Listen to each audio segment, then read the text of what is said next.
கடலில் மிதந்து வந்த கருப்பு ராட்சசன் உளவு பார்க்க அனுப்பி வைக்கப்பட்டதா?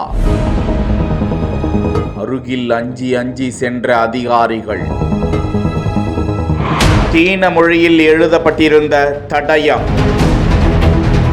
மயிலாடுதுறை மாவட்டம் பூம்புகார் கடற்கரையில் இருந்து 7 நாட்டிக்கல் தொலைவில் நடுக்கடலில் ராட்சச உருளை ஒன்று மிதந்து கொண்டிருக்க இதனை கண்ட மீனவர்கள் இது குறித்து பூம்புகார் காவல்துறையினருக்கு தகவல் தெரிவித்தனர். போலீசார் உதவியுடன் அதன் அருகாமையில் சென்று பார்த்த அவர்கள் வித்தியாசமான உருளையின் மீது மிதக்க வைக்கும் வகையில் சங்கிலியால் பிணைக்கப்பட்ட கனரக வாகனங்களின் டயர்கள் பொருத்தப்பட்டிருந்திருக்கிறது.